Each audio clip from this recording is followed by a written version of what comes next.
Okay, I am generally confused as well as interested about how this episode went down. Now, I read the chapters, I'm about 5 or 6, maybe 7 chapters ahead of where the anime is, and I'm genuinely very confused over two things. The first of which is the scene where Gina is fighting against Satellizer. It might be because of my piss poor memory, but I don't remember that in the manga, but whatever. I'm not even going to go into that. The second thing, I may as well talk about it now. And this is the scene where Elizabeth and Satellizer are talking at the very end of the episode.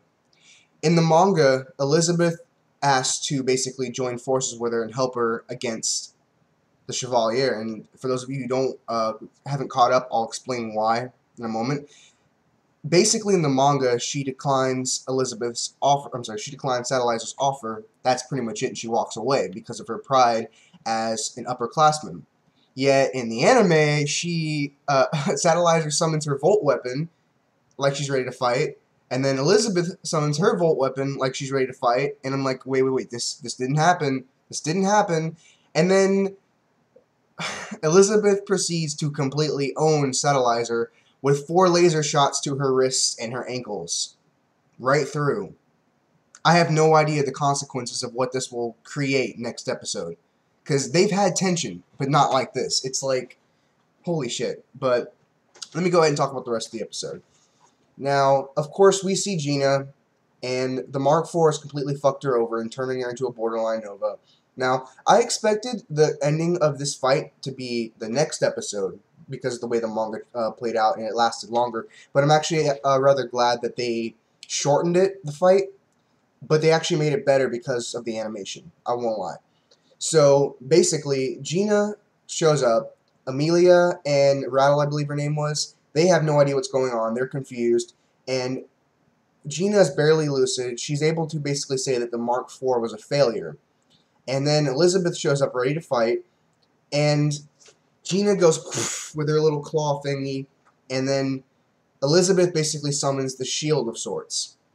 And it looks kind of like a freezing of sorts, but I'm not going to go into all that. So it hits the shield, and just like in the manga, it cracks, it goes through, she gets a scratch on her face. Satellizer tries to interfere, blah, blah, blah. And basically, Gina takes a nice kick to the back from, I believe her name was Charles Bonaparte. My problem with this chick's name is that her name is Charles. I could take Charlize or Charlie because those are bisexual names, but Charles, come on. So basically, Charles proceeds to fight Gina. And in the manga, it was about tie, but in the end, of course, Charles wins. In this fight, it was more or less one-sided. So that was a mild disappointment, but I didn't mind because the animation was so damn good. So basically, Charles uses her trademark technique, which is called Typhon Tempest.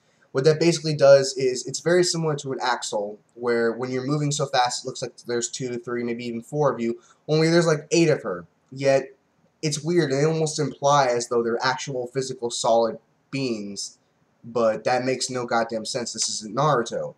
What's supposed to be going on is that she's moving so fast, it appears that there are 8 of her. So I'm still a little confused about that. Like I said, I'm not that much farther into the manga. So the animation was good. The animation was good. Gina was just getting smacked around. It looked like some crazy-ass Gar versus Rock Lee, Hidden Lotus bouncing off the wall shit, only toned down to say the least. It was a good fight. It was a good fight. Now, the conclusion of the fight basically ends with Amelia's bitch ass trying to grab on to Charles and say, "Oh, don't kill her." Come on. It's very, very clear that she's beyond gone at this point. This basically tells me, Amelia, that you would not survive a zombie apocalypse very good. Not at all. So, basically, during that lag time, Gina is able to fire some sort of rip-off Sero at Charles. And Charles, anticipating this, goes bam with her Volt weapon. Now, in the manga, basically, she gets blasted. She takes some heavy damage, which they did well. They did do that in the anime. And in the manga, you can see very clearly one half of Gina's face, a Volt weapon, and then you can't see the other side of her face, implying that she was stabbed right through the fucking face. That's an awful way to die. In the anime, it was never confirmed. You see that she was stabbed because you see her go down, you see her pull it up and there's blood, but you never see her get stabbed in the face. A lot of people are going to be like, well, Logia, does it really matter if she was stabbed in the face or the chest or the arm, etc., etc.? It's still lethal either way. Being stabbed in the face is a very gruesome, awful way to go down. It really is. So, yeah. And that makes Amelia's breakdown even more painful, honestly. I actually felt more emotionally attached in the manga than I did with the anime, and literally 10 times out of 10 it's the other way around. So Amelia starts crying, why'd you kill her, why'd you kill her, you could have easily stopped her without killing her. No, she couldn't. Are you kidding me? Well, hey, maybe she could have if you hadn't grabbed her in the first place. Maybe she could have dodged that attack and proceeded to punch or kick her. Maybe she wouldn't have had to kill her if it wasn't me versus you situation. If it was it's either me or you understand? Basically, Charles had no choice but to go for that lethal attack, or she could have died. So, Amelia, I don't understand exactly what your problem is. I like you as a character, but you can be a little annoying sometimes. So, that's basically it. They have a funeral, they burn her belongings, and Scarlett O'Hara, of course, being the bitch that she is, who's very conflicted about what it is she actually wants to talk about, she comes out and basically says, hey, you're committing arson, blah, blah, blah, etc. And I'm just like, you're a bitch. They should at least have the right to mourn and have a funeral for their comrades. So she departs, and Amelia basically says, what makes you think we're going to do what you say? And basically Scarlett is like, you don't have a choice.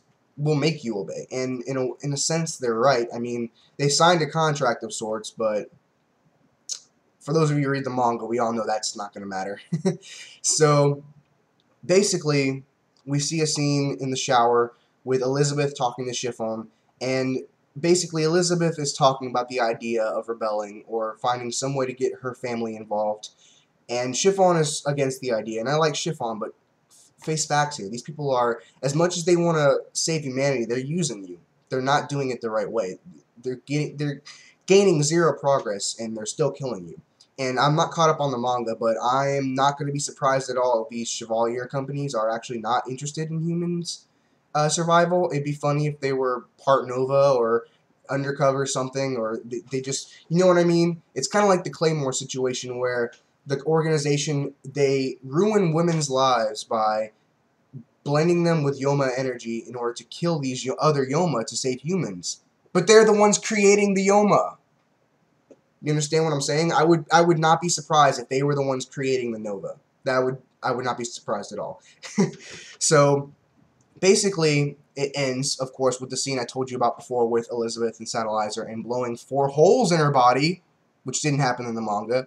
But I mean, I liked it more because it's way more graphic. What's bothering me about it is I don't know how it's going to translate into the later episodes. Because in the manga, this isn't much of a spoiler, so those of you who don't want to read the manga, don't hate me for this.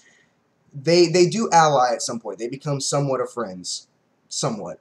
But it's a lot harder to imagine that scenario existing when someone blew fucking 4 holes into you.